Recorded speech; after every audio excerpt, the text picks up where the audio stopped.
Eurozone debt crisis, US economy slowing down. The world's financial outlook doesn't look too great these days. And to find out how all this is affecting Asian economies, here's Ron Madison to tell us more. Yeah, we're seeing some concerns growing now about emerging Asian economies, Yuko. In fact, the Asian Development Bank has downgraded its growth outlook in the developing economies of Asia. The bank lowered China's growth forecast for one this year to 8.2%. That's down from 8.5% that it gave back in April. It's also lowered India's growth to 6.5%, and that's down from the original estimate of 7%. Now, a reporter in Singapore, Yuko Funazaki, spoke with Iwan Azis. He's head of Asian Development Bank's Office of Regional Economic Integration. She talked about what's behind the revisions and the trends ahead for Asian economies.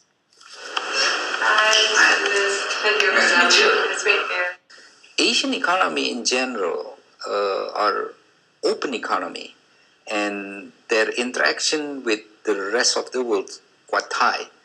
So naturally, when those G2 countries, i.e. Europe and US, experiencing a slowing down of their economy, that affects the Asian economy, in particular in China and India. China's growth in total trade for the first half of this year stood at 8% compared to a year ago. That's under the government's annual goal of 10%. In that scheme of production network, China is right in the center of that scheme, because classical story is that ASEAN countries, but not only ASEAN, even Japan and Korea are also doing similar thing, exporting intermediate goods to China, and then they process those intermediate goods in China to become final goods, consumer goods, and China exports them to Europe, to the US. So you can imagine, if China is in trouble, you can imagine the ripple effect on the rest of Asia. India's economy is also losing momentum. The country's GDP growth was 5.3% in the fourth quarter from January through March.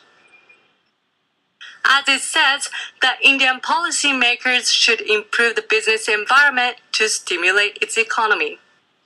I'm sure they have hundreds of regulatory policies that can be reformed, that can be made more relaxed, giving more room and more incentive for agents. When I said agent, I'm talking about the private investors in this case, to get interested, to invest, to do business and so forth. So I think that is the direction that India should take, given the slowing down of the economy now.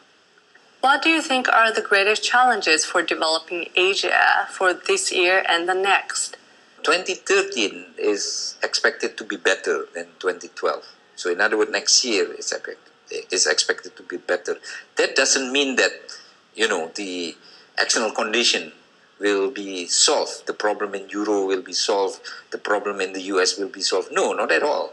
But again, as I indicated earlier, Asian countries are also undergoing structural change in terms of trade pattern. They are now trading more among themselves, as well as trading more with other emerging markets. And this applies also to the financial sector. So all these things is happening now, and we believe that it will continue to happen even more stronger in the coming years. All right, that was Iwan Azis, the head of the Asian Development Bank's Office of Regional Economic Integration.